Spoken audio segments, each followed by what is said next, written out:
অনুৰোধ আছে তেওঁ মা ৰাখি ল'ব প্ৰথমে মই মা মনোবাসীৰ ওচৰত প্ৰাৰ্থনা জনালো তেওঁৰ চৰণ চুমু আশীৰ্বাদ বিচাৰিছো আৰু মা মনোবাসীৰ ওচৰত মই প্ৰাৰ্থনা জনাইছো যাতে যে 33টা সমষ্টি নিৰ্বাচন অনুষ্ঠিত হৈ আছে খুব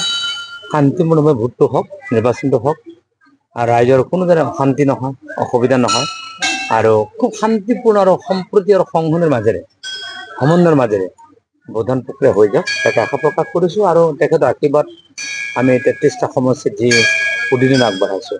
তেখেতে আশীৰ্বাদ কৰিবলৈ আশা থাকিল আৰু ৰাইজক এক নতুন চিন্তাৰে সেৱা কৰাৰ সুযোগ দিব বুলি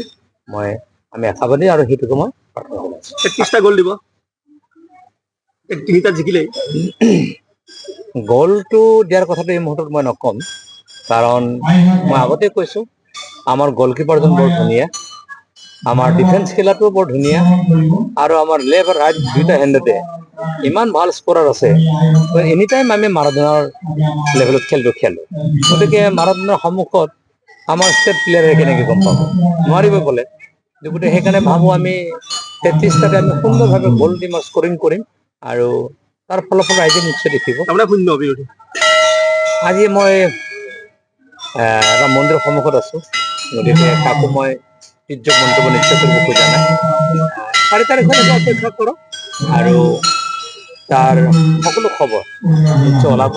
আৰু সকলো ৱেইট কৰক 4 তাৰিখলৈ ক'ৰবাত নিৰ্দলীয় প্ৰাৰ্থী আছে য'ত এজিপিয়ে সমৰ্থন দিছে এজিপি এজন নেতাই সমৰ্থন দিছে সেইবোৰে ক'ৰবাত প্ৰভাৱ পেলাব নিৰ্দলীয় বুলি কোনো কথা ইয়াত নাই কোনো কথা নাই এজিপিৰ নেতা বা কোনোবা নেতা বুলি কোনো কথা নাই মই ভাবোঁ প্ৰভাৱ একেবাৰে নেপেলায়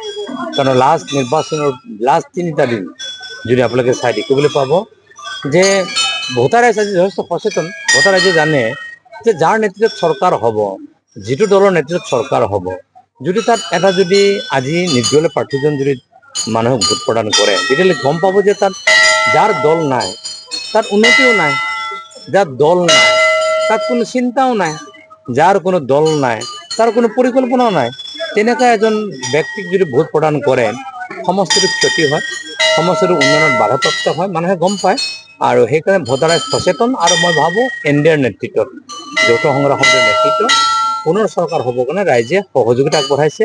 আশীৰ্বাদ আগবঢ়াইছে আৰু মাৰ আশীৰ্বাদ আপুনি যথেষ্ট ভোটৰ সংখ্যা মই নকওঁ আপোনালোকে মোতকৈ বেছি ভালকৈ জানিব আপুনি মই দক্ষিণ দিনৰ পৰিৱেশ সমষ্টিত এইটো মোৰ সমষ্টিতে পৰে মা বনমুখ ঠাই আপোনালোকে যদি নিৰ্বাচন কেম্পেইন চাই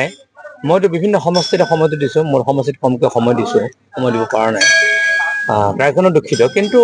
বাকী যি দুগৰাকী কেণ্ডিডেট আছে আপোনালোকে হয়তো চাই আচৰিত ভাবিব যে তেখেতসকলৰ কেম্পেইনটো নাই তেওঁলোকৰ কেম্পেইন নোহোৱাৰ উদ্দেশ্যটো হৈ যে যিজন মানে ভোটাৰ্ছ পাৰ্টি খেলিছে তেওঁ ইতিমধ্যে একদম বাইদেউ অঞ্চলত বহাই গৈছে তেওঁৰ মাতৃ জবৰদস্তি আনি ইলেকশ্যন খেলিবলৈ আহে গতিকে তেওঁ ইয়াত নাথাকে আজি বহু বছৰ তেওঁ নায়েই আৰু 2013 চনত যিজন কংগ্ৰেছৰ প্ৰাৰ্থী তেওঁ খেলিছিল খেলাৰ পিছত তেওঁ গোটেই পিকচাৰতে নাই আজি তাৰিখত মানুহৰ সমাজ জীৱনত নাই ৰাজনীতি জীৱনত নাই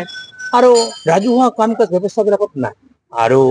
নিৰ্বাচন হৈছে হৈ থাকে প্ৰতি 5 বছৰ মূৰে বিভিন্ন নিৰ্বাচন আহিছে মই ৰাইজৰ মাজত আছোঁ সমাজৰ মাজত আছোঁ আৰু জনগোষ্ঠী জাতি জনগোষ্ঠী মানুহৰ মাজত সমন্বয় আৰু যিটো নেকি ধুনীয়া এটা সম্প্ৰীতি মিলনৰ ভূমিলৈকে ৰূপান্তৰিত কৰিবৰ কাৰণে মই সদায় প্ৰয়াস কৰিছোঁ তাৰ কাৰণে ৰাইজে মৰম আশীৰ্বাদ যথেষ্ট দি আহিছে আৰু এইবুলি মই ভাবোঁ যে বিশেষকৈ অসম আৰু মানে সুৰক্ষিত ৰাভাৰ স্বাৰ্থত ৰাইজে আশীৰ্বাদ নিশ্চয় কৰিব মাৰ আশীৰ্বাদ আছে ভগৱানৰ আশীৰ্বাদ আছে আৰু তেখেতসকলকো মই আশীৰ্বাদ দিছোঁ কাৰণ আপোনালোকে জানে যে ভাৰতীয় জাতীয় কংগ্ৰেছ জিতেন্দ্ৰ সিং ডাঙৰীয়াই যোৱা পৰহি কি ক'লে যোৱা পৰহি তেখেতসকলে নাজানো কি কৈছে এইটো কিয় ক'লে মই নাজানো সেইটো কৈছে যে থলুৱাৰ ইলেকশ্যন আমি তাত গুৰুত্ব দিয়া নাই গতিকে থলুৱাৰ ইলেকশ্যন বুলি ক'লে কাক ক'লে ট্ৰাইবেলসকলক ক'লে খিলঞ্জীয়াসকলক ক'লে জনজাতিসকলক ক'লে ভূমিপুত্ৰসকলক ক'লে গতিকে কিয় ক'লে সেইটো মই নাজানো কিন্তু দুটা দৃষ্টিকোণে কৈছোঁ ৰাজনৈতিক দৃষ্টিকোণৰ পৰা চালে সেইটো আমাক হেয় প্ৰতিপন্ন কৰা হৈছে আৰু যদি সামাজিক দৃষ্টিকোণৰ পৰা যদি আমি চাওঁ তেতিয়াহ'লে তেখেতসকলে ইয়াত নিষ্প্ৰভ হয় তেখেতসকলে ইলেকশ্যন খেলিব নালাগিছিল তেখেতৰ হয়তো ক'ৰবাত ভুল হৈ গ'ল খেলি পালে গতিকে যিহেতু তেখেতসকলে জিকিব নোৱাৰিব গতিকে আগতীয়াকৈ চাৰেণ্ডাৰটো কৰি পেলাই ৰাইজৰ পৰা তেওঁলোকে ক্ষমাটো বিচাৰিছে ডেফিনেটলি নিশ্চিতভাৱে মানে ভুল কৰিছিলোঁ বুলি শব্দটো মই নকওঁ যে ৰাজনৈতিক অংকটো যে তেওঁলোকৰ ভুল আছিল সেইটো 4 তাৰিখৰ পিছত প্ৰমাণ